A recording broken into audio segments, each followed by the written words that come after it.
صلوات.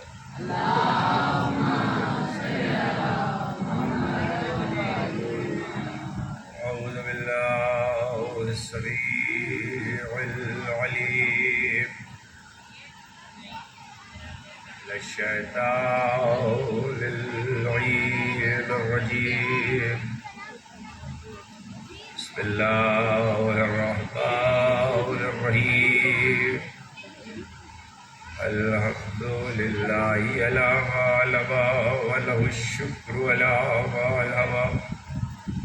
السلام بما قدم بلغوب العمل ابتداها وسبوب على الأسداها.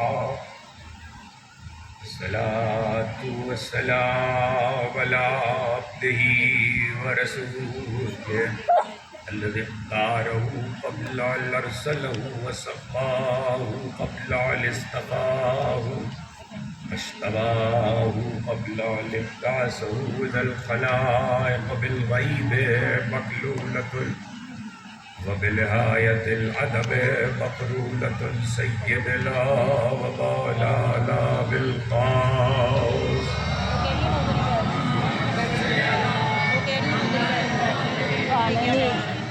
وإلى بيته الطيبين الطاهرين المعصومين وہ نہیں عورت کہہ رہی نہیں بیٹھ سکتی ہیں عورتیں بھی ہوگی الذين أذهب الله عنهم الرجس وطهرهم وہ دیکھی انہوں نے جگہ رکھی لے آ جا ہاں پاؤں رکھنا ذرا جانا نہیں بھابھی دیکھو بلا بیٹھنے دیکھو وہ دیکھا نہیں ہے کہ لڑکی سی ہے اس کے لیے جگہ رکھی ہے. بچوں نے کہا جب بیٹھنے دو تو کہتے ہیں نہیں جگہ ہے تو وہ بچی سی ہے جس میں بیٹھی ہے. دیکھ بھی رہے ہیں کہ کس طرح وہ ہے.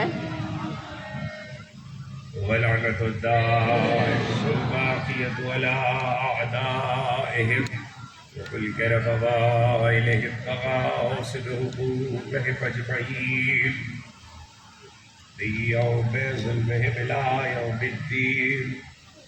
أما بعد فقد قال الله سبحانه وتعالى في محكم كتابه الحكيم يريدون أن يطفئوا نور الله بأفواههم والله متم نوره ولو كره ادھر ہو جاتی نا میں کس طرح تو یہاں بیٹھ جاتی ہوں.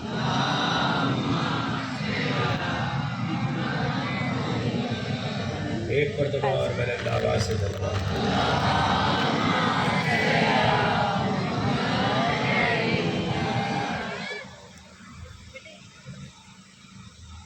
قرآن کا تصور اتمام و اکمال کے عنوان سے صدقانے میں آپ حضرات یہ چوتھی مجلس سماعت فرما رہے ہیں. کل گفتگو آیات قرآنی کی روشنی اور احادیث پیغمبر کی روشنی اس مرحلے پہ تھی کہ اللہ نے مصطفیٰ کو خلق کر کے نور نہیں بنایا، نور کو مصطفیٰ خلق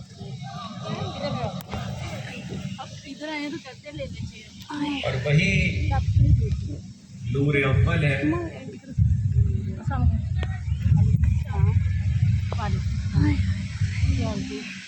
ماما کو کیا میں آگے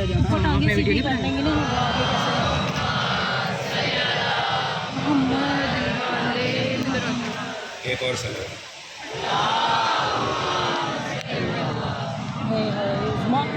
پہلے بیٹھی رہتی ابھی جگہ اور پیچھے تھوڑا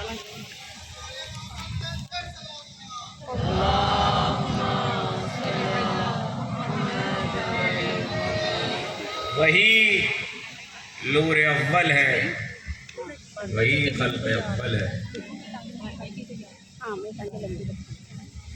وہ جس وقت جہاں ہے اس کا وجود مقدس نور ہے.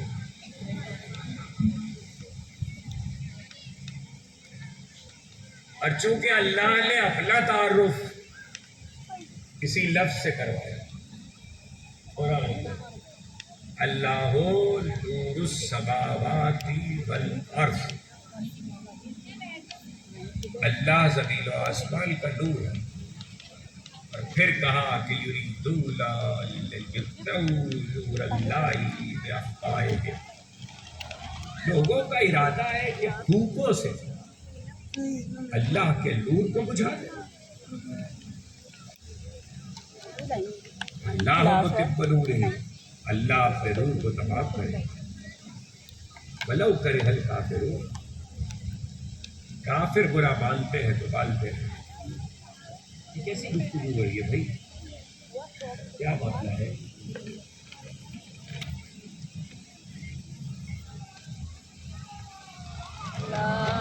بلاری صاحب نے دیکھ لیا.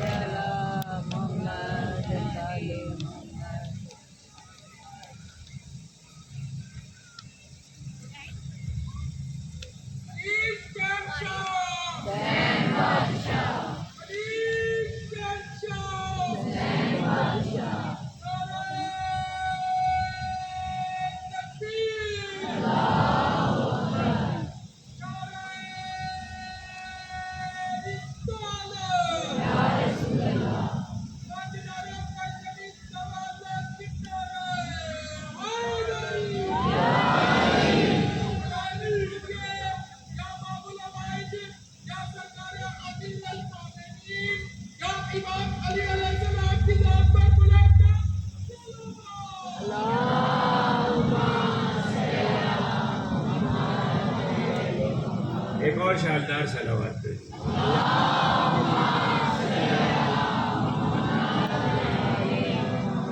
تو اللہ نے اپنا تعارف بھی اسی لفظ نور سے کروایا اور اپنے محبوب کا تعارف بھی اسی لفظ نور سے کروایا. اور چونکہ پروردگار عالم کی ذات کا ذکر قرآن میں جہاں سے آغاز ہو رہا ہے، وہاں جو پہلی صفت اس میں جلالہ کے بعد آئی ہے وہ ربوبیت ہے. میری فکر کو سمجھیے گا، ربوبیت ہے. تو ربوبیت الہی کا تقاضا یہ ہے کہ مخلوق کو اندھیرے میں نہ رہنے دے. ربوبیت الہی کا تقاضا یہ ہے کہ اپنی مخلوق کو اندھیرے میں رہنا پسند نہ کرے. تو ایسا نہیں ہو سکتا کہ ایک طرف وہ اپنی ربوبیت کا اعلان کرے اور دوسری طرف وہ کوئی انتظام ہی نہ کرے اندھیرے سے روشنی کی طرف آنے کا. عقل کبھی بھی اس کے حق میں کلام نہیں کرتی کہ پروردگار نے مخلوق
بندوبست نہ کرے گا؟ عقل کیا کہتی ہے؟ پہلے تو مجھے جواب دیجیے تو میں آگے بڑھوں. عقل بشر کیا کہتی ہے؟ قرآن کو پڑھنے والا کیا کہتا ہے؟ یہ کیسے ہو سکتا ہے کہ ماں سے 70 گنا زیادہ بندوں سے محبت کرنے والا پروردگار لجات کو تو حد آخری حد قرار دے اور انسانوں کے لیے کوئی بندوبست ہی نہ کرے کہ وہ اندھیرے سے روشنی کی طرف آئے. تو اس کا مطلب یہ ہے کہ عقل بھی کہتی ہے، ربوبیت کا بھی تقاضا ہے. اب سمجھ میں آیا. اللہ ولی الذین آمنوا یخرجہم من الظلمات الی النور. اللہ ولی ہے،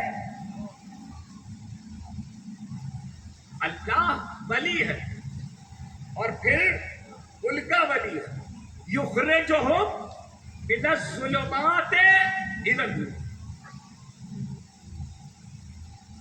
ظلمات سے، اندھیروں سے نکال کر نور کی طرف لایا ہے. ایک سوال آپ سے پوچھوں. سوال یہ ہے کہ یہاں پر لفظ ولی کیوں آیا؟ رب کیوں لیا؟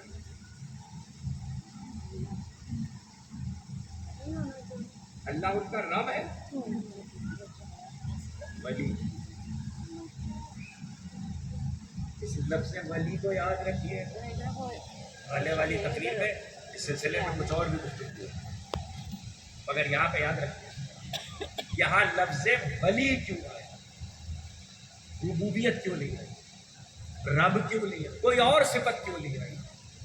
لفظ ولی رکھ کر خدا نے بدلا دیا کہ اندھیرے سے نکال کے نور میں لانا کار ولایت ہے.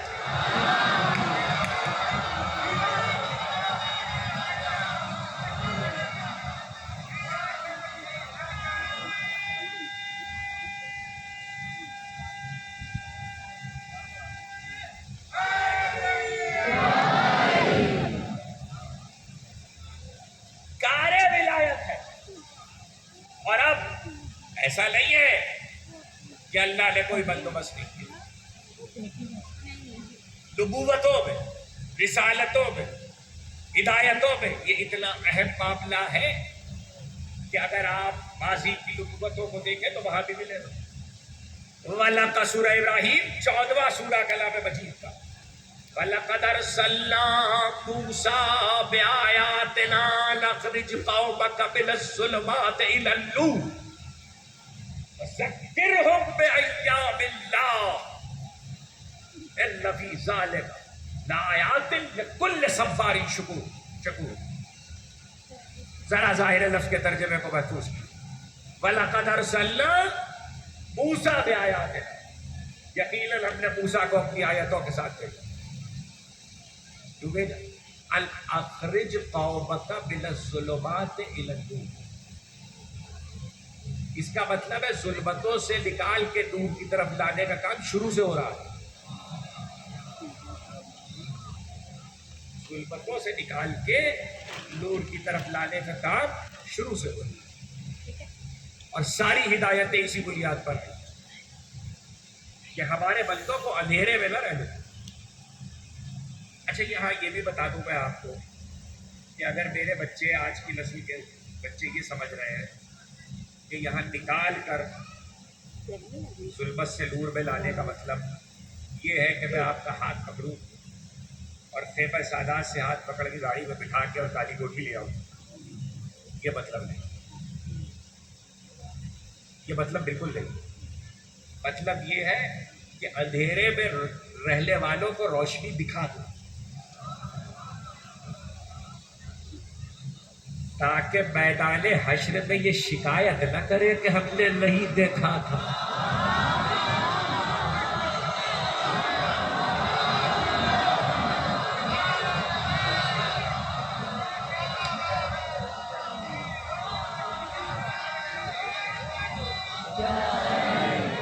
قیامت تک کی بشریت کو روشنی دکھا دو تاکہ گلا نہ ہو حشر میں کہ ہم نے نہیں دیکھا تھا، اور اب اس سے اچھی بات اس منزل پہ نہیں کہہ سکتا قیامت تک۔ مجھے نہیں معلوم کب آئے گی، میں ان لوگوں میں سے نہیں ہوں کہ قرآن و حدیث کے خلاف دعوے کرتا ہوں، مجھے نہیں معلوم کب آئے گی، کل آئے گی، 1000 سال بعد آئے گی، 1,00,000 سال بعد آئے گی، 2 کروڑ سال بعد آئے گی، جب بھی آئے گی، جتنی بھی بشریت گزرے گی، قیامت تک کی بشریت کو بتا دو، روشنی دکھا دو، ہاتھ پکڑ کے لانا کسی کا کام نہیں ہے، روشنی دکھا دو۔ اب یہ اپنی مرضی ہے کسی کی کہ روشنی دیکھ کے آئے کہ اندھیرے میں رہے۔ اب اس سے اچھا اس منزل میں خالص اردو میں فقرہ آپ کے حوالے کر رہا ہوں، اور اس سے اچھا کوئی ترکیب اردو میں جملے کی ہو بھی نہیں سکتی، اس کو یاد رکھیے گا۔ روشنی دکھا دو، یہ دیکھتے رہے، اس لیے کہ اللہ کی دکھائی ہوئی روشنی کو دیکھنا بھی عبادت ہے۔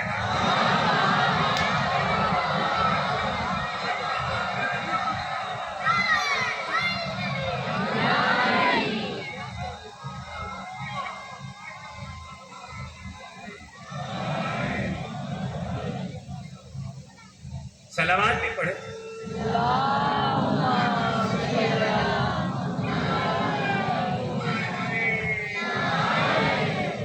صلوات بھی پڑھیے۔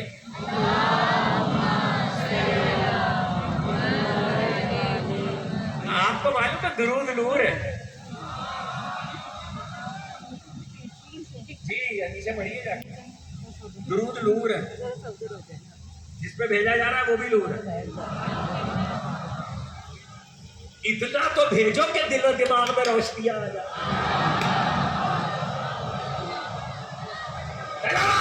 محمد وآل محمد۔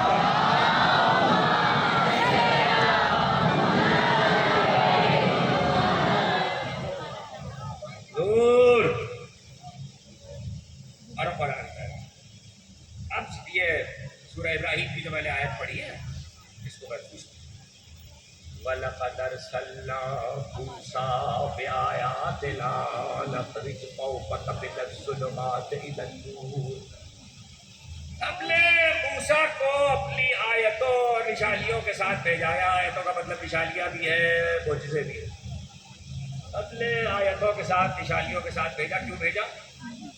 اخرج قومک من الظلمات الی النور، اے موسیٰ اپنی قوم کو ظلمت سے نکالو، نور کی طرف لاؤ۔ اپنی قوم کو ظلمت سے نکالو، وذکر، کل کی تحریر یاد ہے، وذکرہم بایام اللہ، اور اپنی قوم کو اللہ کے دل یاد دلاؤ۔ اچھا یاد دلاؤ تو میں نے ترجمہ کی، یاد دلاتے رہو۔ اپنی قوم کو اللہ کے دل یاد دلاؤ۔ بڑے سلانے میں سن لیا آپ نے، اللہ کے دل یاد دلاؤ۔ دل بنتا ہے کیلنڈر سے۔ کل تو کہہ رہا تھا دل اور رات بنتے ہیں، کیلنڈر تقویم، سورج چاند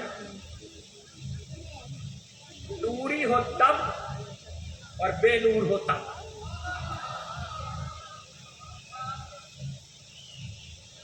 سال نوری ہو تب، سال بے نور ہو تب۔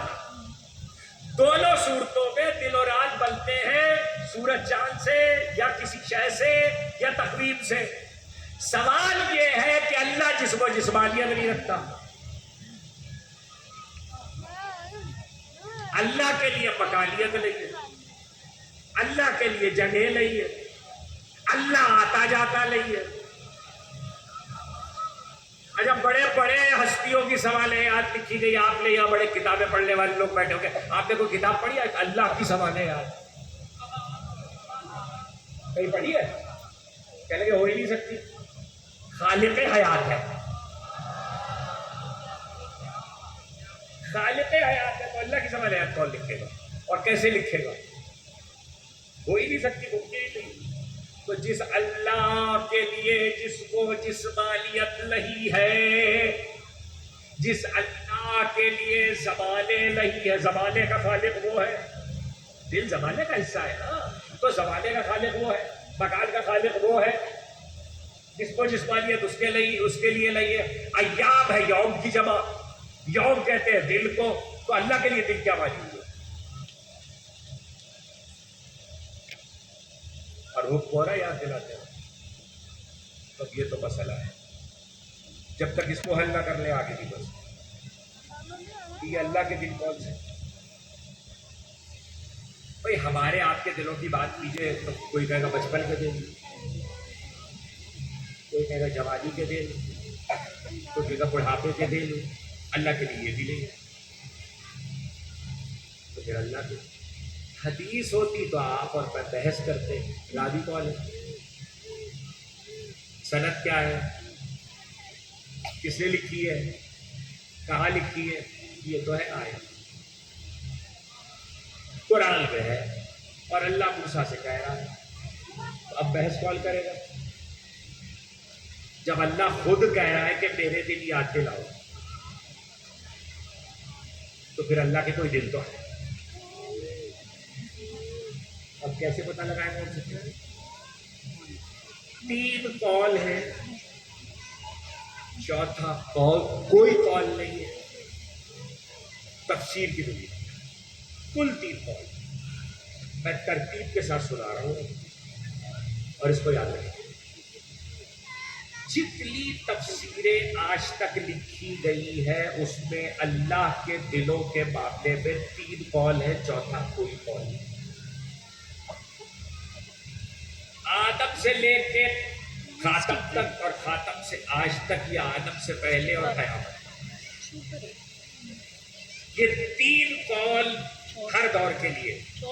پہلا قول یہ ہے کہ جس دن خدا کی کوئی نعمت کسی قوم پہ, کسی امت پہ نازل ہوئی ہے, اللہ نے کوئی نعمت کسی امت یا قوم پر اتاری ہے, وہ دل اللہ کا دل ہے. پھر کہہ رہا ہوں, اتنا آہستہ اگر آپ چلے تو ہو گیا شر.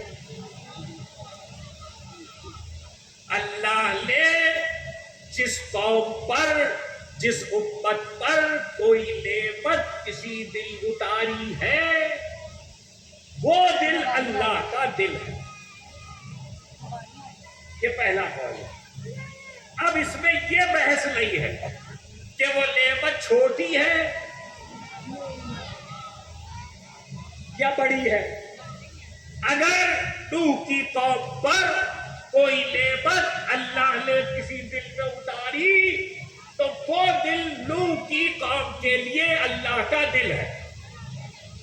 اگر ابراہیم کی امت پر اللہ نے کوئی نعمت اتاری اور وہ دل ابراہیم کی امت کے لیے اللہ کا دل ہے, تو اس طریقے سے یہ دل بڑھتے چلیں گے. جب زیادہ ہو جائیں گے تو ایاب اللہ ہو جائیں گے. ایک سے زیادہ ہو گئے نا, تو جب یہ بہت سارے دل ہو گئے تو ایاب اللہ ہو گئے. لیکن ڈیفینیشن پہلی یہ ہے, پہلا قول یہ ہے کہ جس دل نعمت اتری ہو اور امت کے لیے اتری ہو, اور ظاہر ہے جب امت کے لیے اترے گی تو نبی کے ذریعے اترے گی. شرط یہ ہے کہ نعمت ہو تو وہ دل اللہ کا دل ہے. یہ ہے پہلا قول. پہنچ گیا تو آگے بات کروں. کوئی بھی نعمت کسی بھی دور میں, ماضی میں, حال میں, پچھلے انبیاء کے عہد میں, ہمارے نبی کے عہد میں, پچھلی امتوں پر, اس امت پر, کسی امت پر کوئی بھی نعمت اتری ہو تو وہ دل, جس دن وہ نعمت اتری ہے, وہ دل اللہ کا دل ہے. اور آیت چونکہ آج 2023 1445 تک رکھی ہوئی ہے اور قیامت تک رکھی رہے گی, ذکرہم بایام اللہ, اس لیے اللہ کا وہ دل یاد رہے گا سب کو کہ اس دن نعمت اتری تھی. ارے ایک ایک نعمت کسی دن اترے تو وہ دل اللہ کا دل ہے. اور اللہ آواز دے, الیوم اکملت لکم دینکم واتممت علیکم نعمتی,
رکھے ہیں نا.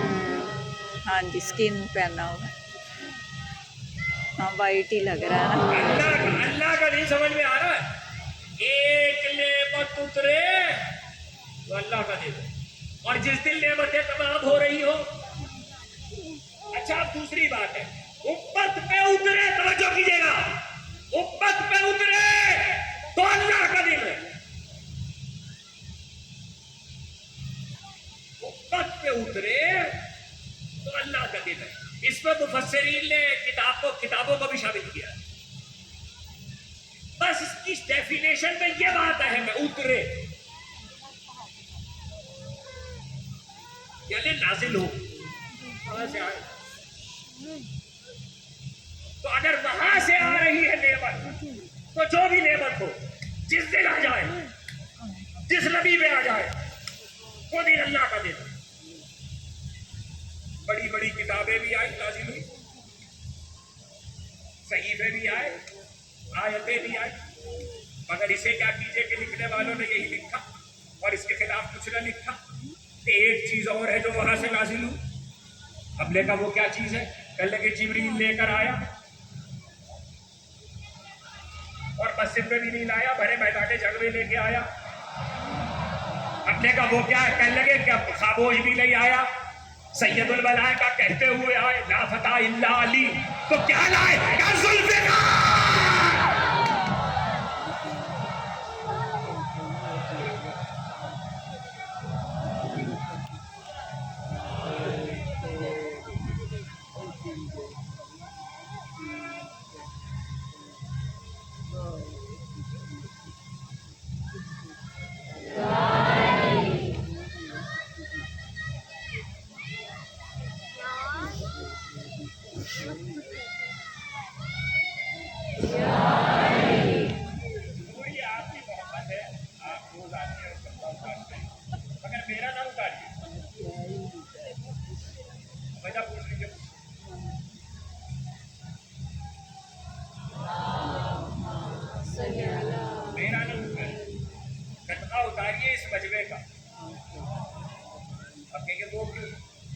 میں تو پڑھ ہی رہا ہوں, ان کے سمجھنے میں ان کا صدقہ اتاریے, ان کو داد دیجیے.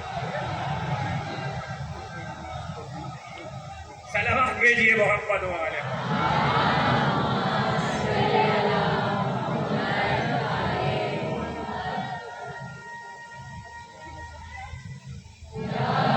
ایک بار اور بل اللہ واسطے صلوات کیا.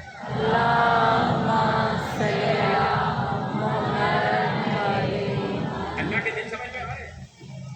ابھی صرف ایک قول بتایا ہے, ایک قول بتایا ہے, ابھی دوسرے قول پہ نہیں ہے. تو ذوالفقار بھی اتری, اب کھلتے رہنا. اچھا پھر دوسرا قول کیا ہے؟ کیا صاحب دوسرا قول یہ ہے, اس کو بھی محفوظ کیا کہ کسی نبی کے دور میں اول و آخر, کسی نبی کے دور میں باطل سے نبی کا معرکہ یا مقابلہ ہوا, باطل سے, اور نصرت کی گئی ہو نبی کی.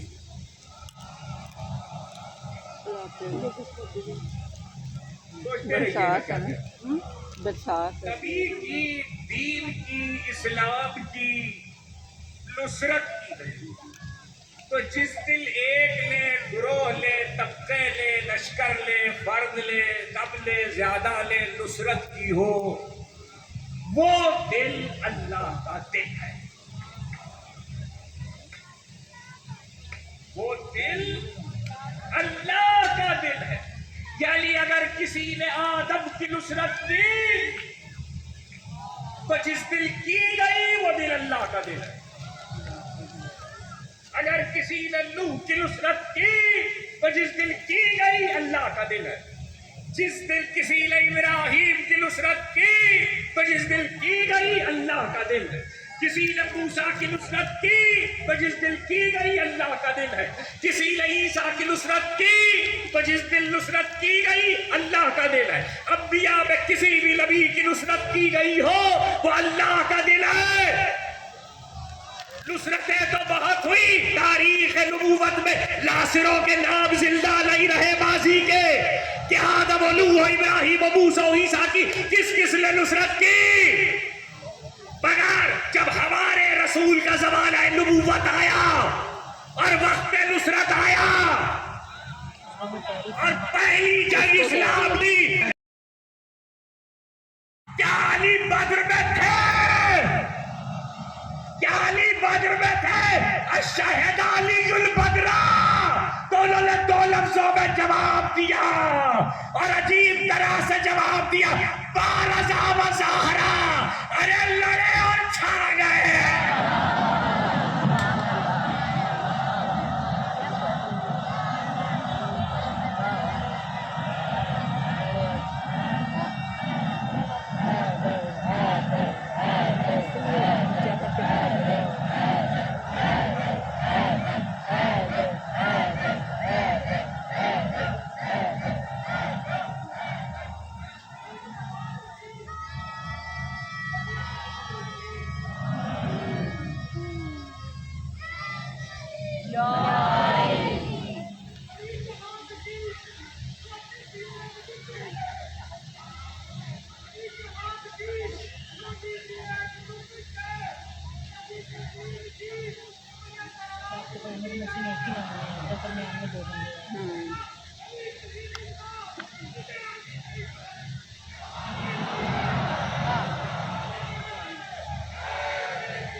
کہیں آگے کرتے گھسے ہوں وہیں شیر پہ بٹھا کے نا وہیں کو، تو پھر آگے چلے جاتے ہیں۔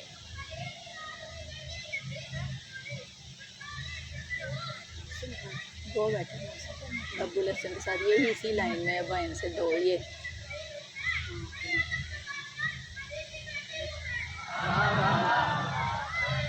ابو الحسن کی دوسری طرف نظر آئیں گے بچے ادھر، ابو الحسن والی لائن میں آگے ادھر نظر آئیں گے وہ۔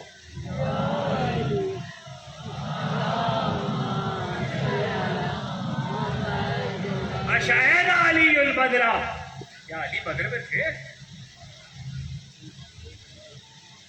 کیا علی بدر میں تھے؟ بارزا وزار، دو لفظوں میں بدر ہو گئی، لڑے اور چھا گئے، لڑے اور چھا گئے۔ میں تو رکا اس پر تھا کہ اگر کسی نبی کی نصرت کسی دل کی جائے، اسلام کی نصرت کی جائے، دین کی نصرت کی جائے، وہ دل اللہ کا دل ہے۔ تو ایک بدر پہ کیا کروں رک کر، اس لیے کہ جب بدر پہ پہنچا تو آگے بڑھنا پڑا، جب بدر پہ پہنچا تو آگے بڑھنا پڑا، پھر احد تک آیا، پھر اور آگے بڑھنا پڑا، پھر خندق میں آیا، پھر اور آگے بڑھنا پڑا، پھر خیبر میں آیا،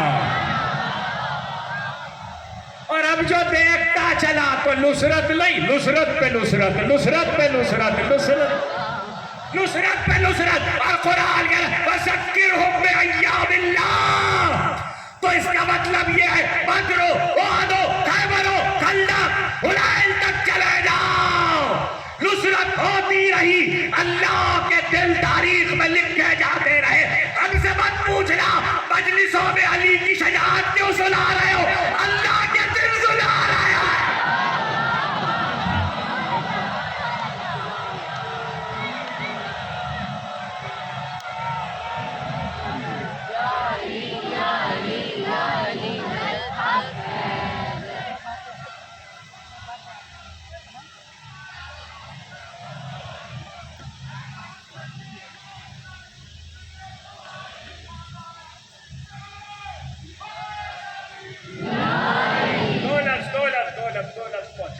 دو قول پہنچے، اب تیسرا سنیے۔ پہلا نعمت، دوسرا نصرت، اب تیسرا، ابھی مسائل چلی آئے ابراہیل کو، اب تیسرا قول، پہلی قول لکھے وہ مسئلہ چاہتا وہ قول ہی، اور جو تیسرا قول سنا رہا وہ قول سنا کے حدیث سنا، اور حوالہ پہلے صحیح مسلم حدیث صحیح مسلم ہے. صحیح مسلم کے علاوہ بھی دیگر جگہوں پہ حدیث موجود ہے، لیکن میں صحیح مسلم کو سنا. اور اگرچہ آپ نے میری زبان سے شاید کبھی اس حدیث کو پہلے سنا ہو، لیکن میں نے شرح کبھی نہیں. عمومی طور پر مسائل کے بیان میں گزرتے ہوئے بیان ہو جاتا ہے، لیکن آج ذرا رک کر بات کریں. بتاؤ سیدھے ہی بتائی دے بہت بڑے والے. تب پہلا قول نعمت، نزول نعمت. دوسرا قول جس دن نصرت ہوتی اسلام کی. ایک جملہ ہے، تم جانو کیا کہہ رہا ہوں. اسلام، دین اور مصطفیٰ کی نصرت کی بات کر رہا ہوں. ابھی تو علی تک ہوں، ابو طالب تک نہیں آیا.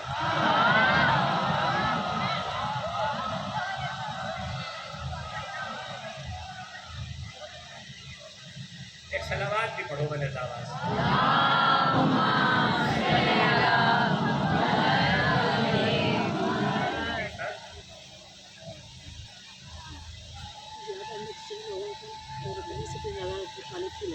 جو لڑکوں نے کو بھیجوں گی ابھی تک تو علی ابو تک طالب کا. ابو طالب کا بہت زبردست. نزول نعمت. دوسرا لڑکوں نے جو ابو طالب والا پڑھا ہے کوئی بھی واقعہ عزیز، میں بھیج دوں گی آپ کو بھی پورا ریکارڈ کیا. کوئی بھی واقعہ عزیز، چاہے وہ خوشی سے متعلق ہو چاہے وہ لیٹ اور ایسا واقعہ ہو جو کسی نبی کے دور میں گزرا ہو. اس سے تیز تو تیرج ہی چلا لیتی. اگر وہ خوش ہونے کا واقعہ ہے تب بھی، اگر وہ غم کا واقعہ ہے. جانور کے پیسے بنانے تھے. مثال کے طور پر غم اس اعتبار سے ہے کہ خلیل خدا کو نمرود نے آگ میں پھینکا.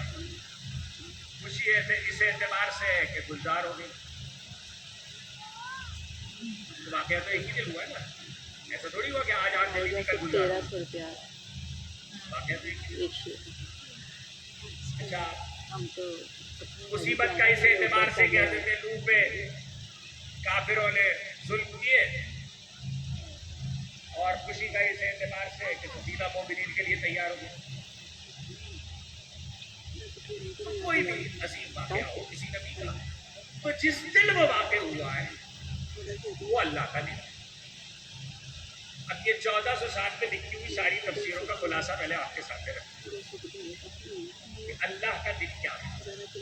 پہلا یہ کہ جس دن نزول نعمت ہو، دوسرا یہ کہ جس دن نصرت ہو، حق کی، دین کی، نبی کی، رسول کی، اللہ کی، اور تیسرا یہ کہ کوئی عظیم واقعہ، خوشی یا غم کا واقع ہوا ہو تو اس واقعے کو بھی یاد کرنا اور اس دل کو بھی یاد کرنا. یہ اللہ کے دل کا یاد کرنا ہے. جب واقعہ کیوں یاد کیا جائے؟ تب واقعہ اس لیے یاد کیا جائے کہ اس میں سبق ہے.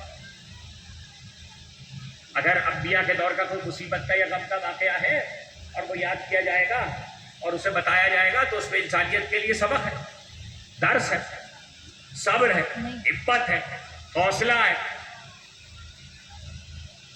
تو 3 ہی قول ہے. تیسرا قول آپ تک پہنچ گیا. اب صحیح مسلم کی حدیث سنیے.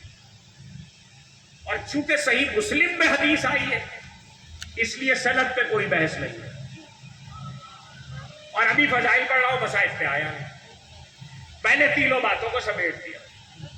صحیح مسلم میں حدیث موجود ہے، پیغمبر نے فرمایا اللہ عاشورا یوم من ایام اللہ.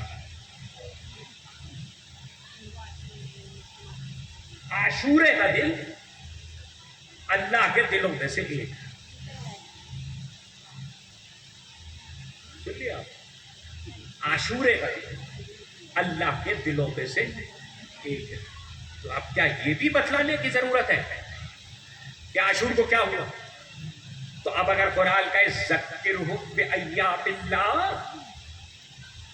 اللہ کے دن یاد دلاتے رہو یا یاد کرتے رہو، تو اس کا مطلب ہے اس یاد میں تسلسل ہے، اس یاد میں تسلسل ہے. تو تسلسل کا نتیجہ یہ ہے کہ اب عاشور جب ہر سال آئے تو ہر سال یاد دہانی کی جائے، اس لیے کہ اللہ کے دنوں میں سیجدے۔ اور عاشور کا تو معاملہ یہ ہے کہ ایک تو واقع عظیم ہوا ہے اور دوسرے دین کی نصرت ہوئی۔ ایک فقرہ ابھی کہہ کر آ رہا ہوں خیمہ سادات میں، ایک آپ سے کہہ رہا ہوں اور تقریر تمام آج آپ کی اعلیٰ سماعتوں کے حوالے۔ عاشور کے دین کی نصرت ہوئی ہے۔ نصرت کا قانون یہ ہے کہ جس کی نصرت کی جاتی ہے وہ اور ہوتا ہے، جو نصرت کرتا ہے وہ اور ہوتا ہے، ناصر اور ہوتا ہے، منصور اور ہوتا ہے، فضائل بڑھا وہ بھی۔ عاشور کا کمال یہ ہے کہ دین کی نصرت دین نے کی ہے۔ سوچتے رہنا کیا،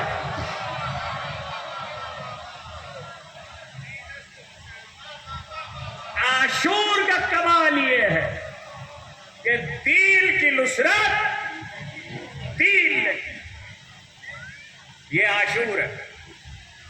اور اسی لیے ہم نے یہ وتیرہ رکھا کہ ہم بھولے نہیں اور ہم نے یاد رکھا ہوا، اللہ کا دل سمجھ کے یاد رکھا، اور ہم اس کا تذکرہ اپنی نسلوں سے نہ بھلانا، کبھی نہ بھلانا، نسلوں کو یاد دلاتے رہنا۔ کون پیاسا مارا ہے،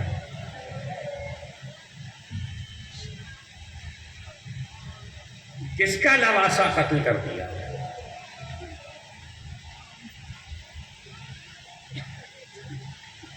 کس کو لرغائے آدھا میں گھیر لیا گیا۔ اور پھر سب سے اہم بات یہ ہے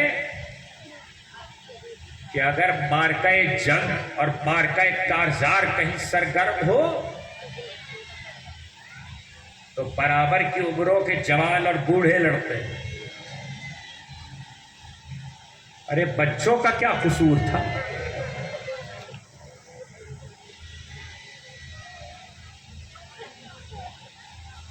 آپ کی آوازیں بلند ہو گئی، ظاہر ہے آج محرم کی 4 ہو گئی اور آج سیدہ کے لباسوں کا ذکر ہے۔ مجھے آپ سے کچھ کہنے کی ضرورت نہیں ہے، ہاں اتنا تو ضرور ہر مجلس میں کہتا ہوں اور کہتا رہوں، سیدہ کو جیسے تمہارے آنسو پسند ہے ایسی گریے کی بلند آوازیں بھی پسند ہیں۔ حیا سے نہ رونا، شرم سے نہ رونا۔ تمہارے ہر امام نے کہا اور مطالبہ کیا، جب ہماری مصیبت پہ رونا تو چیخ مار کے رونا، ایسے رونا جیسے ہماری مظلوم دادی بولتی، قرصہ دے لے آئے بولو۔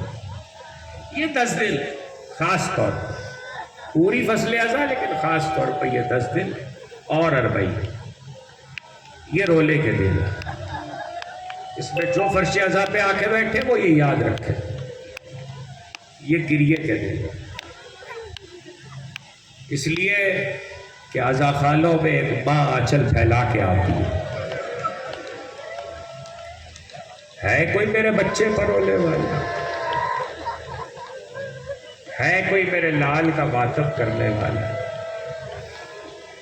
جب قافلہ چلنے لگا مدینے سے تو اب عبداللہ ابن جعفر، کتابوں کو پڑھے لوگ، محمد حنفیہ اور عبداللہ ابن جعفر، 2 کو حسین نے یہ کہہ کے چھوڑا تھا کہ دیکھو تم پر واجب ہے کہ تم مدینے میں رہو، تم پر واجب ہے کہ تم مکے میں رہو۔ امر حسینی تھا، حکم حسینی تھا، لیکن جب قافلہ چلنے لگا تو جعفر طیار کا بیٹا عبداللہ 2 بچوں کی انگلیاں پکڑے ہوئے آئے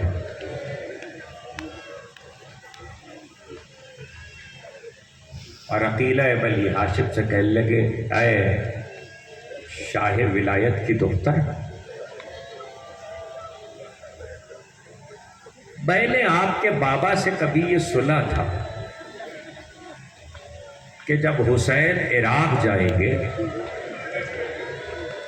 تو حسین پر مصیبت کا وقت آئے گا. خدا تمہاری آوازوں پہ رحمت نازل،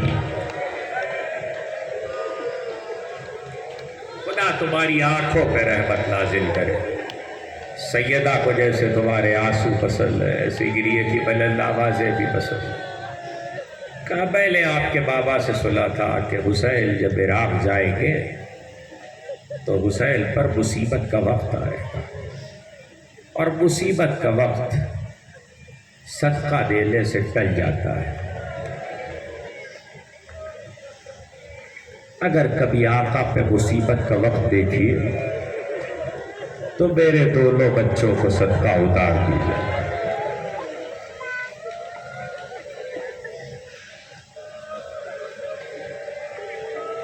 دیکھو میں ابھی خیمہ سادات میں کہہ رہا تھا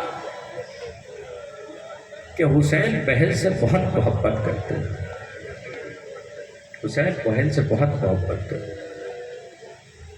آپ کو معلوم ہے جب بہن آتی تھی تو حسین کھڑے ہو جاتے تھے، تعظیم میں کھڑے ہو جاتے، اور جب تک بہن کھڑی رہتی تھی بھائی بیٹھتے نہیں تھے. حسن و حسین دونوں بہت محبت کرتے ہیں. اور ایسے میں بچے ہیں زینب کے. عبداللہ ابن جعفر نے کہہ تو دیا، لیکن عاشور کو جب قربانیاں جانا شروع ہوئی اور ایک کے بعد ایک گیا تو جناب زینب نے دیکھا کہ مسلم کے لاڈلے لڑ کے مارے گئے اور ان کے لاشیں آئے.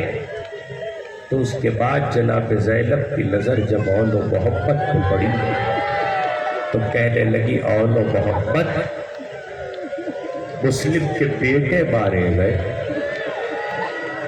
تم ابھی تک زندہ ہو، ماموں پہ جان فدا نہیں کی، کہ اماں ماموں اجازت نہیں دیتے.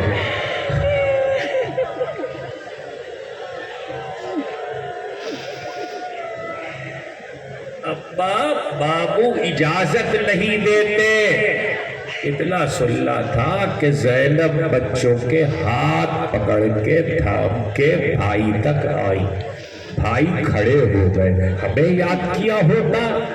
کیا بات ہے بہن؟ کہ بھیا ایک بات بتلاؤ، ہم نے زندگی میں تم سے کوئی آرزو کی ہے، کوئی تمنا کی ہے؟ کہ زینب بھائیوں کو ہمیشہ آرزو رہتی ہے، بہنیں کچھ مانگے، کوئی خواہش کرے.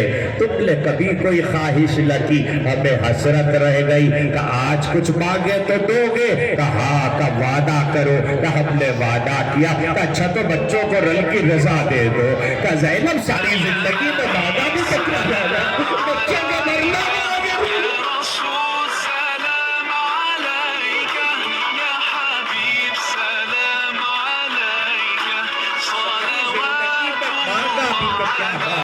دنیا میں آئے تھے. علی اکبر دنیا میں آئے تھے تو حسین نے زینب کی آغوش میں دیا تھا اور کہا تھا بہن تم پالو.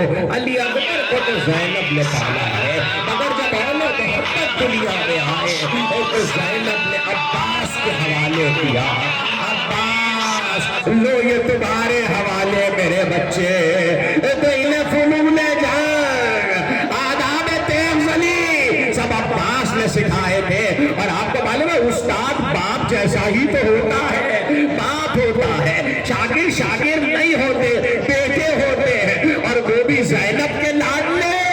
جب اجازت حسین سے مل گئی اور بچے چلے اور لڑنے کے لیے میدان میں آئے تو زینب نے بچوں سے یہ کہا تھا پشت سے پشت ملا کے لڑنا، بھائی سے بھائی دور نہ جائے. اور اگر مجھے خبر بھی مل گئی کہ لڑتے ہوئے تکے سے کسی نے دریا کا رخ کیا تو میں دودھ نہ بخشوں گی.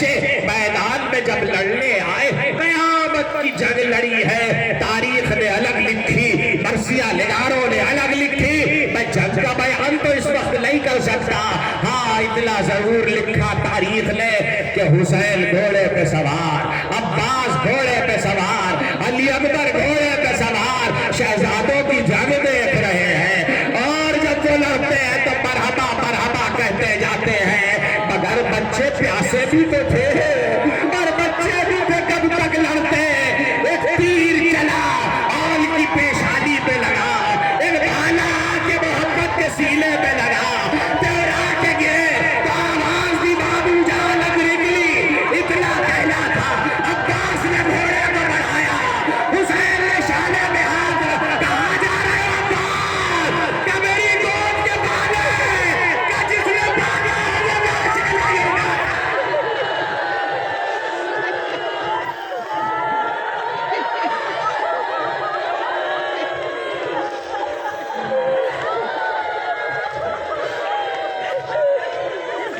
کہاں جا رہے ہو، کہ جس نے پالا ہو وہ لاشیں نہیں اٹھاتا، یہ ہمارا کلیجہ ہے، علی اکبر کا لاشا ہوگا، علی اکبر کا لاشا ہوگا۔ حسین بہت تیز گئے، لاشوں کو لے کر آئے، مقاتل متفق ہیں، زینب سب کے لاشوں پہ روئی مگر بچوں پہ نہیں روئی، زینب نے گریہ نہیں کیا، ہاں اتنا ضرور ہوا جب حسین مصلی سے سجدہ شکر میں تھی، قتل کی خبر سن کر، خدا بندہ تیرا شکر ہے تو نے علی کی بیٹی کی قربانی کو قبول کیا۔ زینب کو سجدے سے شانے تھام کے حسین لے کر آئے، زینب ذرا بچوں کا چہرہ تو دیکھ لو، اب صورت دیکھنے کو نہیں ملے گی، لاشیں لٹائے تھے، بیویوں نے بال کھولے تھے، زینب روئی تو نہیں، گریہ تو نہیں کیا، سر سے چادر تو نہیں اتاری، لیکن لاشوں کے درمیان بیٹھ گئی، ایک ہاتھ ان کے سینے پہ رکھا، ایک محمد کے سینے پہ رکھا، کہا محمد چھوٹا ہے بیٹا، رات کو اس کو اکیلے نیند نہیں آتی، صحرا کی رات میں اس کا خیال،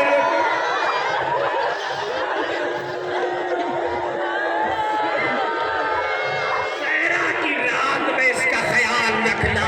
عاشور گزر گیا، کوفہ گزر گیا، شام گزر گیا، 1 سال کی قید گزر گئی، اہل حرم کا لٹا ہوا کلبہ قید خانے سے رہا ہوا، تو زینب نے سجاد سے کہا یزید سے کہہ دو ہمیں کوئی گھر خالی کرا دے، ہم اپنے شہیدوں کا ماتم کر لیں اور ہمارے شہیدوں کے سر بھیج دیں اور لٹے ہوئے تبرکات بھیج دیں۔ گھر خالی کرایا گیا، آج بھی اس گھر کا نشان موجود ہے، جو جاتے ہیں دمشق کو دیکھتے ہیں، اس گھر میں طلبہ منتقل ہوا، شہیدوں کے سر آنا شروع ہوئے، سب سے پہلے قاسم بن حسن کا سر آیا، ام فروا آگے بڑھی، خدا کسی ماں پہ یہ وقت لگائے، اس کے بعد عباس کا سر آیا، زوجہ عباس آگے بڑھی، علی اکبر کا سر آیا، ام لیلا آگے بڑھی،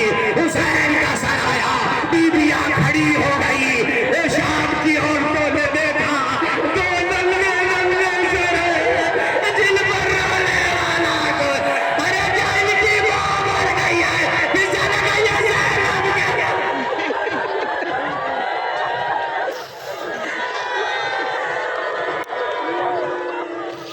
یہ زینب کے لاڈلے ہیں، بھائی کا ماتم کرنے والی بہن، بچوں پہ نہیں روئی، مجلس تو ہو گئی مگر 2 جملے سن لو، لٹا ہوا اہل حرم کا قافلہ مدینے آ گیا، مدینے آ گیا، گلا نہ کرنا مجھ سے رونے کے دل ہے.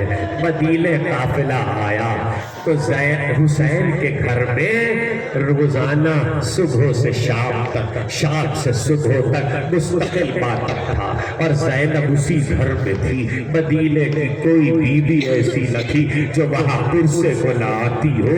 ایک دن عبداللہ ابن جعفر آئے اور کہنے لگے سجاد آپ کی پھوپھی گھر نہیں آتی، آپ کی پھوپھی گھر نہیں آتی.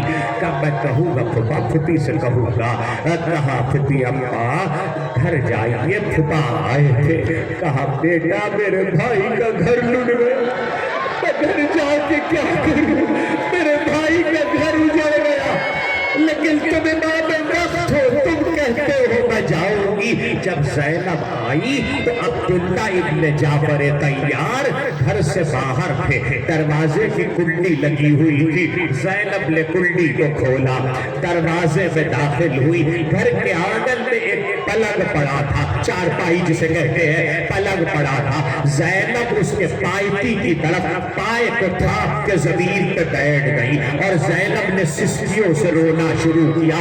عبداللہ آئے تو دروازہ کھلا ہوا دیکھا اور دیکھا کوئی بی بی رو رہی ہے تو کہنے لگے اے بی بی اس گھر میں کوئی خاتون نہیں ہے، تو سجاد کے گھر چلی جاؤ، وہاں پہ خواتین ہے. زینب کھڑی ہو گئی. عبداللہ اب تم نے بھی ہمیں نہیں پہچانا. اے کہاں اے عبداللہ کیا بات ہے؟ تو عبداللہ نے کہا بی بی جب گئی تھی تو سر کے بال سیاہ تھے، اب آئی ہو تو سفید ہے. عبداللہ علی اکبر کا نام.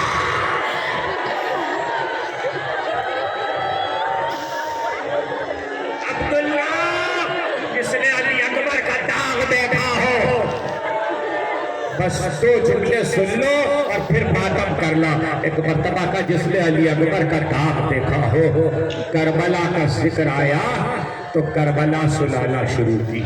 زینب نے کربلا سنانا شروع کی تو عبداللہ ابن جعفر نے کہا شہزادی آپ کے بابا کہتے تھے کہ اگر شجاعت دیکھنا ہو تو میرے حسین کی دیکھو، بہادری دیکھنا ہو تو میرے حسین کی دیکھنا. مجھے بتائیے میرا آقا کیسے لڑا؟ بس یہ سننا تھا.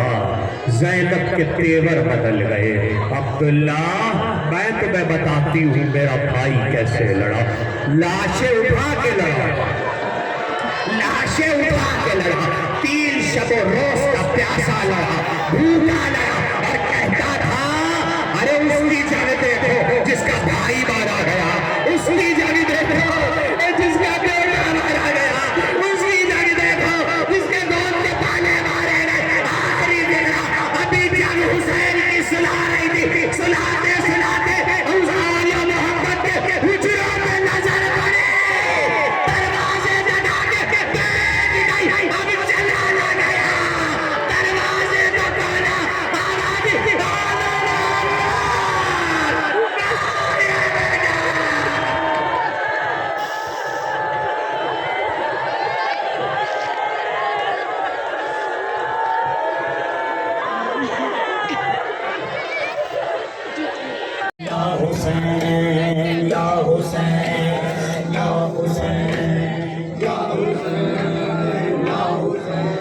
ادھر سے بسم اللہ یا حسین،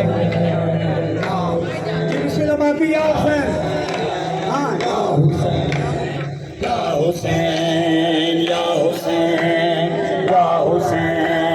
یا حسین یا حسین یا حسین یا حسین یا حسین یا حسین یا حسین یا حسین کہ وہ نہیں سراغ سے ہوتے ہیں. یا حسین یا حسین یا حسین یا حسین یا حسین یا حسین یا حسین. وہ حسن ہے ریا ہے روکیا رانا، وہ حسن ہے ریا ہے روکیا رانا، وہ حسن ہے ریا